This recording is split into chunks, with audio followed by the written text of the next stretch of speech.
Bonjour Jean-Luc Chétrit, Bonjour.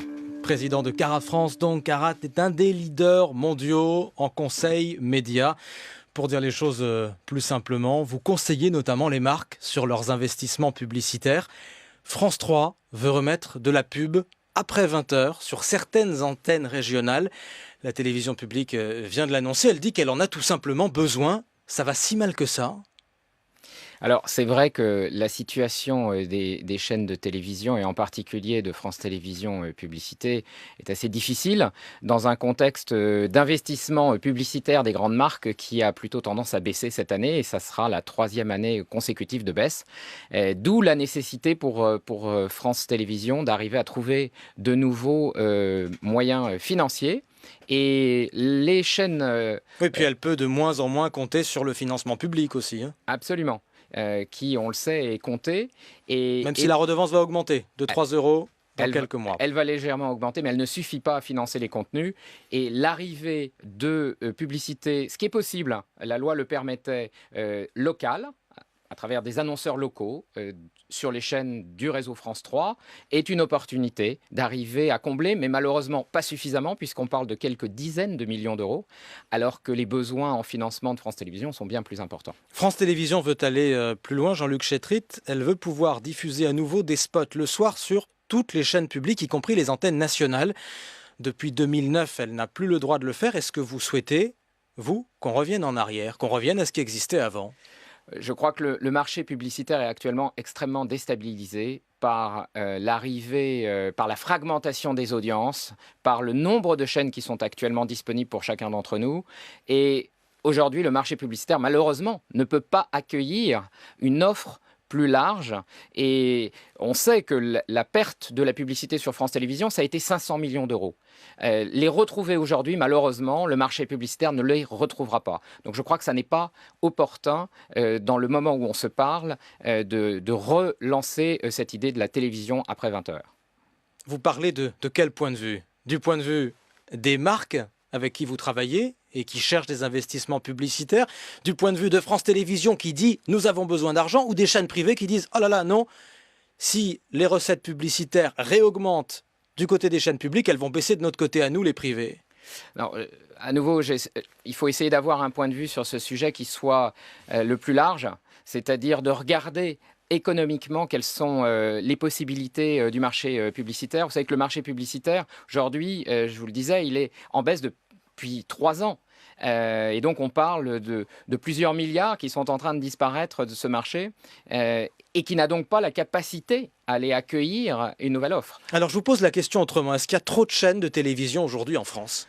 Oh, c'est une question qui peut se poser, et d'ailleurs, je vais même vous dire, elle va plus que se poser, puisque certaines chaînes ont disparu, Énergie Paris, et LCI est en question aujourd'hui. Donc on voit bien que l'arrivée de 6 chaînes supplémentaires sur la TNT a été une décision qui a été prise il y a quelques années, et qui aujourd'hui eh bien, est difficile à soutenir par les investissements publicitaires des grands annonceurs. Où va la publicité aujourd'hui, Jean-Luc Chétrit ? Elle continue à aller à la télévision, publique ou privé, mais la direction, qu'est-ce que c'est ? Elle évolue avec les usages, vos usages, mes usages, c'est-à-dire que nous allons de plus en plus sur Internet, nous l'utilisons sur différents écrans, nous allons sur une tablette, sur un mobile, et évidemment, le marché qui se développe le plus, c'est évidemment le marché de l'Internet et de la publicité sur Internet, donc le seul en croissance cette année, et finalement plus d'1 milliard d'investissements publicitaires supplémentaires dans les 8 dernières années sur Internet, dans le même temps, 500 millions d'euros d'investissement publicitaire en moins dans la presse. Qu'est-ce que vous conseillez aujourd'hui à vos clients, aux grandes marques qui se demandent où faire passer leur message publicitaire ? Nous, ce qu'on leur conseille, c'est de regarder évidemment l'usage de leurs clients.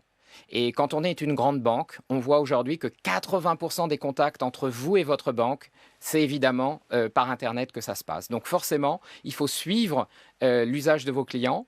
Après, donc vous leur déconseillez par exemple de continuer à faire de la pub à la télévision ? Alors non. Pourquoi ? Parce que chacun de ces médias a un rôle.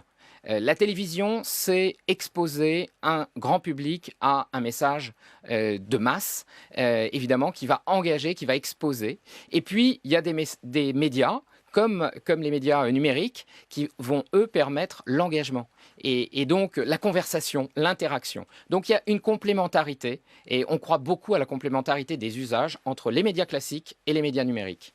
On n'a pas encore parlé, mais on a quelques instants, on va le faire d'un autre sujet qui vous concerne aussi. On en parlait hier avec le PDG d'Orange, Stéphane Richard, qui était à votre place. C'est l'arrivée de Netflix en France, non seulement chez Bouygues Télécom, sur la B-Box, mais également chez Orange. C'était l'annonce de l'opérateur historique hier.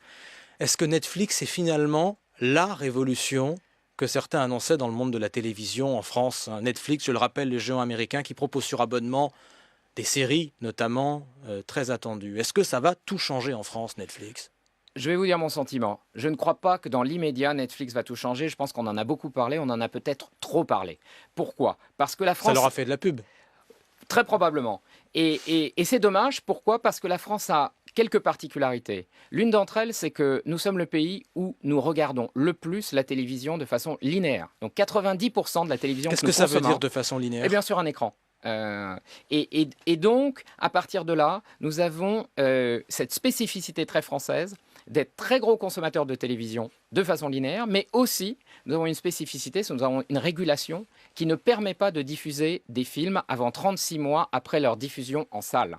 Et donc, quand vous mettez ces deux éléments ensemble, vous pouvez imaginer que le contexte de développement de Netflix en France va être plus lent que celui qu'on a pu connaître en dehors de France et en particulier aux États-Unis. Et vous, l'observateur du monde de la télévision et d'Internet, est-ce que vous pensez que vont coexister comme ça plusieurs services similaires de vidéos à la demande, sur abonnement?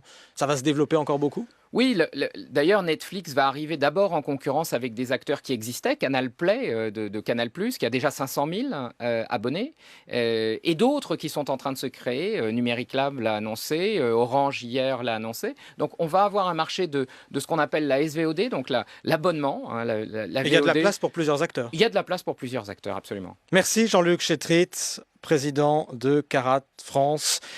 Je signale également que vous venez de publier avec François Druel « La télévision est morte. Vive ma télévision » aux éditions Télémac.